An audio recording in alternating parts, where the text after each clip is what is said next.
இன்றைக்கி நாம் மிதுனம் ராசிக்கு சனி ராகு சேர்க்கை பலன் அப்படிங்கிறது எப்படி இருக்கும் அப்படிங்கிறத பற்றி தாங்க இந்த ஒரு வீடியோவில் பார்க்க போகிறோம்.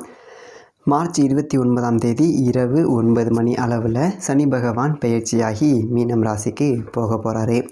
உங்கள் எல்லாருக்குமே தெரியும், பெயர்ச்சி அப்படிங்கிறது திருக்கணித பஞ்சாங்கப்படி நடக்குது. எதற்காக இப்போ நாம் ராசியையும் சேர்க்குறோம் அப்படின்னு பார்த்தோம் அப்படின்னா, இந்த மார்ச் 29 சனி மீன ராசிக்கு போகிறாரு. மீனத்தில் ஏற்கனவே யார் இருக்கா அப்படின்னா ராகு இருக்கார். விஷப்பாம்பு ராகு அப்படிங்கிறவர் இருக்கார். இந்த 2 பேரும் பார்த்தீங்க அப்படின்னா மே மாதம் 18ஆம் தேதி வரைக்கும் சேர்ந்து ஒரே ராசியில் இருக்க போகிறாங்க.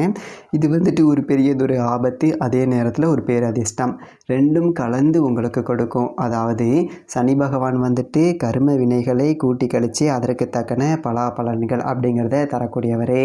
ராகு யார் அப்படின்னு பார்த்தீங்க அப்படின்னா உங்களுடைய பரம்பரை கர்ம வினைகளை கூட்டி கழித்து யோகம் கொடுக்கக்கூடியவரே. அதாவது தாத்தன் பாட்டன் முப்பாட்டன் இவங்களுடைய கர்ம வினைகள்லாம் ராகு கொடுப்பாரு. உங்களுடைய கர்ம வினைகளை சனி கொடுப்பாரு. 2 பேரும் ஒரே இடத்துல சேர போகிறாங்க. அப்படிங்கும்போது ரொம்ப கவனமாகவும் இருக்கணும். அதே நேரத்தில் ரொம்ப டாப்லேயும் போகக்கூடிய ஒரு அமைப்பு இருக்குது. யார் யாருக்கு எப்படி இருக்க போகுது, உங்களுடைய ராசிக்கு என்ன நடக்க போகுது அப்படிங்கிறத பார்த்துடலாம். இன்னொரு முக்கியமான விஷயம், தனிப்பட்ட முறையில் ஜாதகம் பார்க்க இந்த வாரத்துக்கான அப்பாயின்மெண்ட் ஃபிக்ஸ் பண்ண சொல்லி நிறைய பேர் கேட்டிருந்தீங்க. நாம் கண்டினியூவாக இப்போலாம் வீடியோவில் கொடுத்துட்டு தாங்க இருக்கோம்.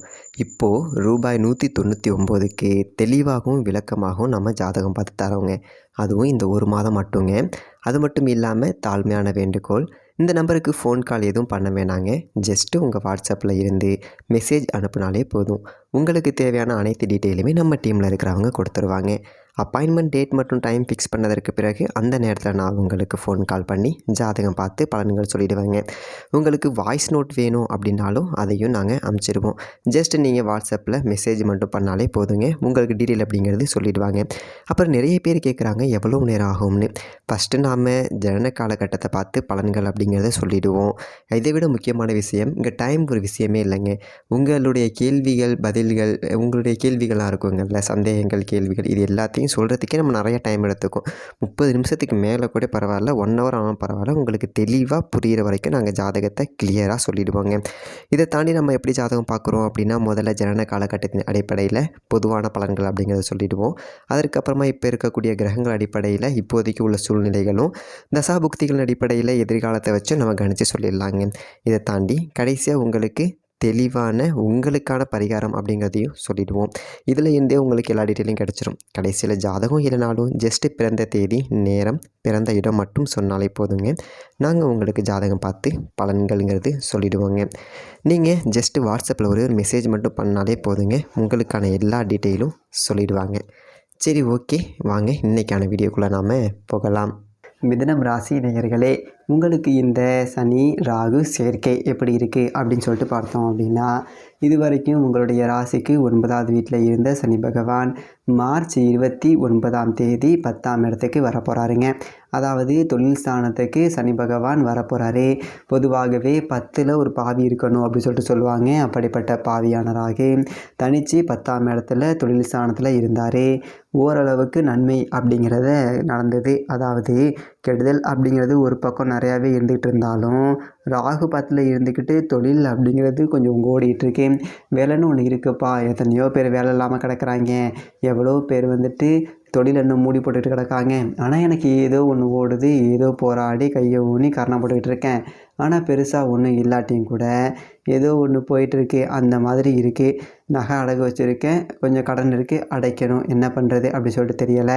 இந்த மாதிரியான சூழலில் தான் ஓடிக்கிட்டு இருக்கு. இப்போது சனி பகவான் 10ஆம் இடத்துக்கு வந்துட்டு ராகுவோடு சேர்றாரு இல்லைங்களா. இந்த சனி ராகு சேர்க்கை அப்படிங்கிறது பயங்கரமாக ஒரு 50 நாளைக்கு இருக்க போகுது. அதாவது நான் கெட்டவன் தான், ஆனால் உனக்கு இல்லை அப்படிம்பாங்க பார்த்தீங்களா, அந்த மாதிரி தான். சனியும் ராகுவும் கூடி இருக்கிறது கெடுதல், மிதுனம் ராசிக்காரர்களுக்கு அல்ல அப்படின்னு சொல்லிட்டு தைரியமாக சொல்லிடலாம். இப்போது சனி பகவானோட சேர்க்கைக்கு பிறகு ராகு தொழிலை பெரிய லெவலில் வளர்ச்சி அடைய வைப்பார். அதாவது ஒரு துணிச்சல் நமக்கு இருக்கும். பொதுவாகவே மிதுனம் ராசிக்காரங்களுக்கு கொஞ்சம் அப்படியே தயங்கி தான் செய்யக்கூடிய ஆளுங்க. ஒரு விஷயத்தை எடுத்துக்கிட்டு அச்சச்சோ இதால் ஏதாவது பிரச்சனை வந்துடுமோ, இதால் ஏதாவது நட்டம் வந்துடுமோ அப்படின்னு சொல்லிட்டு 10 விஷயங்களை யோசிப்பாங்க. ஆனால் அதே நேரத்தில் பார்த்தோம் அப்படின்னா அவங்க ஒன்றையுமே செய்கிறதுக்கு தைரியம் அப்படிங்கிறது இருக்காது. அது குறிப்பாக பார்த்தீங்க அப்படின்னா மிதுனம் ராசி பெண்கள் எதை பார்த்தாலும் செய்யணும் அப்படிங்கிற ஒரு ஆசை வரும். கிட்டத்தட்ட போனால் யாராவது ஒரு கடையில் கூட்டமாக இருந்தது அப்படின்னா பரவாயில்லையே, இந்த இடத்துல நல்லா வியாபாரம் ஓடுது, அந்த இடத்துல ஒரு கடை வைக்கலாமா அப்படிங்கிற ஒரு ஆசை வரும். எந்த ஒரு தொழிலை பார்த்தாலும் தான் அந்த தொழிலை செய்யணும், சும்மா வெட்டியாக உட்காந்துருப்போம். ஏதாவது ஒன்று செய்யணும் அப்படின்னு சொல்லிட்டு யோசித்து கடைசி வரைக்கும் நீ செய்ய மாட்டீங்க. காரணம் என்ன அப்படின்னா பயம் இருந்திருக்கும். செஞ்சு நட்டமாகி இருந்துருமோ, இல்லை திடீர்னு ஏதாவது பிரச்சனை வந்துடுமோ இதால் அப்படின்னு சொல்லிட்டு ஒரு தயக்கம் அப்படிங்கிறது இருக்கும். இதற்கு மேலே அது இருக்காது. இறங்கி பார்த்துருவீங்க. அதாவது உங்களுடைய சிந்தனைக்கு செயல் வடிவம் கொடுத்து பார்த்துருவீங்க. ஆணோ பொண்ணோ 2 பேர்த்துக்கும் சேர்த்து சொல்கிறேன், யோசிச்சுட்டு செய்யாமல் விட்ட காலம் அப்படிங்கிறது இதுக்கு மேலே மலை ஏறி போயிடும். யோசிச்சதை செஞ்சு பார்த்துருவோண்டா, வரட்டும் உண்டா இல்லையான்னு பார்த்துருவோம் அப்படிங்கிற ஒரு முடிவில் தைரியமாக இறங்கிடுவீங்க. அது இந்த சனியும் ராகுவும் சேர்ந்துருக்க ஒரு 50 நாளில் நடந்துடும். வீட்டிலே ஒரு தொழில் பண்ணோமா பண்ணிடுவோம் விடு, ஒரு கடை போடுவோமா போட்டுருவோம் விடு, நம்ம ஒரு வேலைக்கு போகணுமா, சமுதாயத்தில் 4 பேர் நம்மளை தப்பாக பேசிடுவாங்களா, நமக்கு குடும்பத்தில் வேலைக்கு போகலையா அப்படின்னு சொல்லிட்டு வா போவோம், அவன் என்ன பேசினா என்ன, நம்ம வேலைக்கு போவோம் அப்படின்னு சொல்லிட்டு இறங்கக்கூடிய ஒரு அற்புதமான ஒரு நேரம் அப்படிங்கிறது வந்துருச்சு. இந்த 50 நாள் அப்படிங்கிறத நீங்கள் சரியாக பயன்படுத்திக்கிட்டீங்க அப்படின்னா வாழ்க்கையில் பெரிய அளவில் செட்டில் ஆகிடலாம். அதோட இதே ஒரு காலகட்டத்தில் பார்த்தீங்க அப்படின்னா சனி 10ஆம் இடத்துக்கு வராரு அப்படின்னா 12ஆம் இடத்த பார்க்குறாரு அப்படி சொல்லிட்டு அர்த்தம். அதையும் நீங்கள் புரிஞ்சுக்கணும். அப்போது சனி பகவானுடைய பார்வை ராசிக்கு 12ஆம் வீட்டில் இருக்கக்கூடிய குரு மேலே விழுக போகுது. குருவும் பார்த்தீங்க அப்படின்னா மே 14 வரைக்கும் ரிஷபத்தில் தான் இருப்பார்.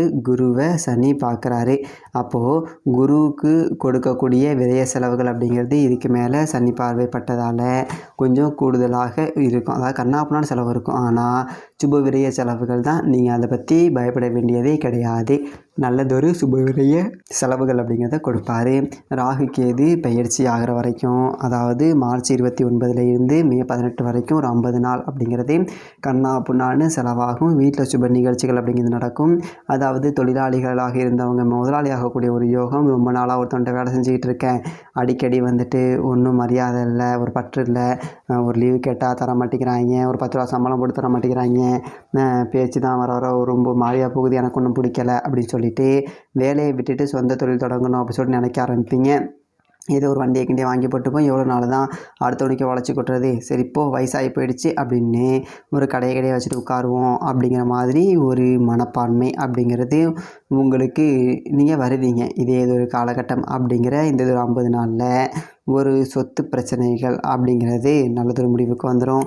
குறிப்பாக பார்த்தீங்க அப்படின்னா பார்த்தேன் சொத்து, அப்பா வழி சொத்து, பங்காளி கேஸ் கொடுத்துருப்பாங்க, இல்லை பாகப்பிரிவினை செய்வதை பற்றி ஏதாவது பிரச்சனையாக இருந்திருக்கும், ஏதாவது ஒரு வம்பு வழக்கு அப்படிங்கிறது இருந்திருக்கலாம்.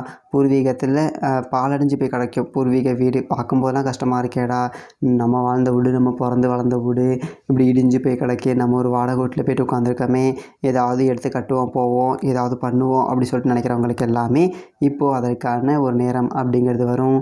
வாழ்ந்த வீட்டை அப்படியே இப்படி இடிச்சு மொல்ல கட்ட ஆரம்பிப்போண்டா அப்படி சொல்லிட்டு அதில் இறங்கிடுவீங்க. அதே மாதிரி முன்னோர்கள் பயன்படுத்தின பொருட்கள் உங்களை வந்து சேரும்.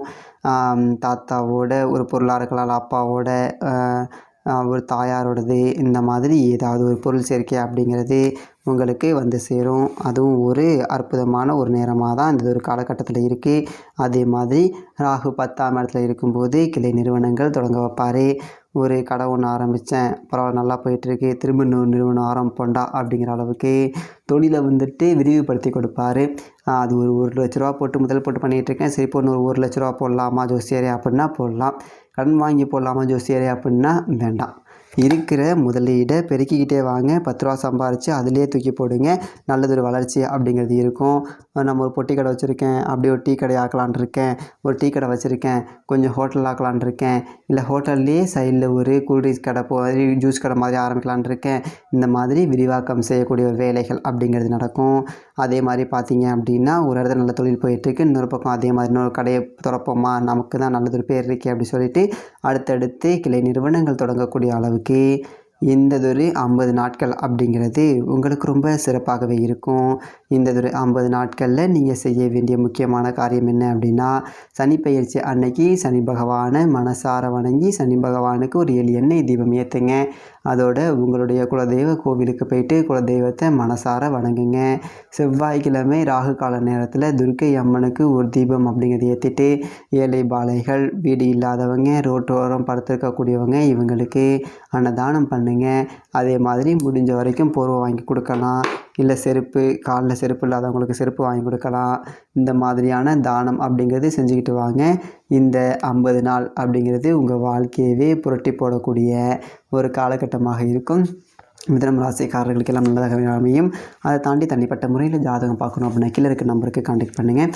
தெளிவாகவும் பொறுமையாகவும் விளக்கமாகவும் ஜாதகம் பார்த்து பலன்கள் தரப்படும். நன்றி, வணக்கம்.